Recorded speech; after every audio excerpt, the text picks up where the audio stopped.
Good afternoon. Thank you, Chairman Sanfilippo and the members of the Assembly Committee on Health for allowing me to have this opportunity to speak to you today in support of AB 181. First, I wanted to thank you for having the opportunity to have all of these bills aired and spoken on.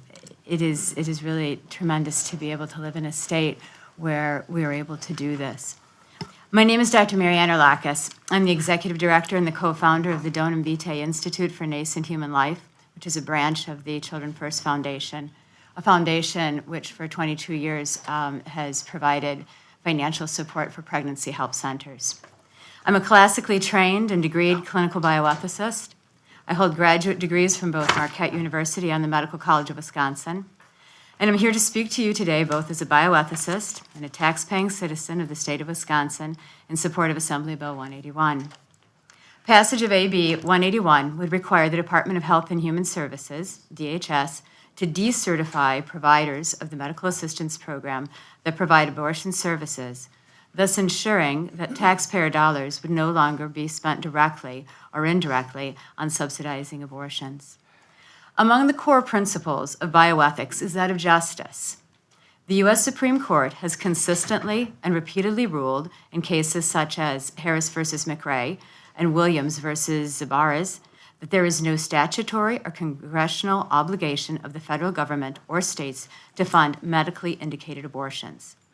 Yet, DHS records indicate that from July 1, 2010 to December 31, 2017, Planned Parenthood Wisconsin has received $94.7 million in Badger Care MA reimbursements.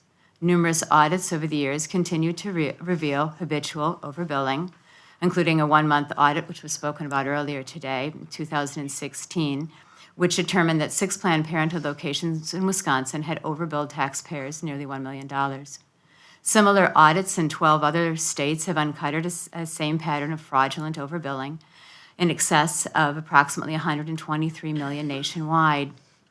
When one considers both the lack of judicial justification for taxpayer funding of abortion and the consistent corporate pattern of fraud and overbilling, it is evident that the principle of justice would support legislation to ensure that Wisconsin taxpayers were no longer burdened with subsidizing abortion. Among the other important arguments to weigh as one considers the relevance of the principle of justice and legislation to decertify providers to the medical assistance program who provide abortions is the evidence that some of these tax dollars are spent on abortion services that have had the subsequent effect of allowing the crime of sex trafficking to flourish in our state. It is increasingly evident that the issue of human trafficking, especially on the I-94 corridor, is one that we as citizens can no longer ignore. And it is particularly an egregious ethical concern that children are enslaved in such an industry that is hidden by and benefits from taxpayer-funded abortions. Lastly, the growing political polarization evident in the past decade highlights the fact that abortion on demand is not universally supported. Thus, in addition to all of the aspects of an appeal to justice that I have enumerated above, is the fundamental argument that as a matter of conscience, taxpayers ought not be forced to participate in the killing of unborn human persons. Decertifying abortion providers in the state's MA program respects the consciences of those Wisconsin taxpayers who value the sanctity of every human life. Thank you for your time and consideration. When I came to speak to you today as a bioethicist, in the spur of the moment, I was able to have 2 of my adult daughters come with just to watch.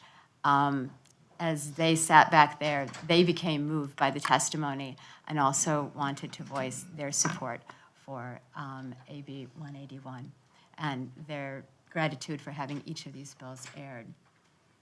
Members of the committee and Chairman Sanfilippo, thank you so much for the opportunity to speak to you.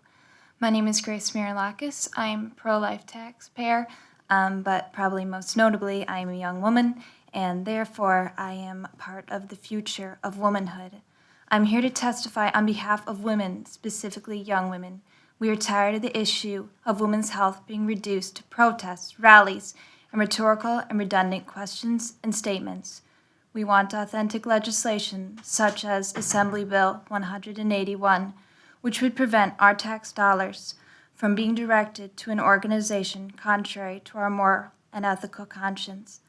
I ask you to please consider the voice of young women, which is so often ignored in favor for profit.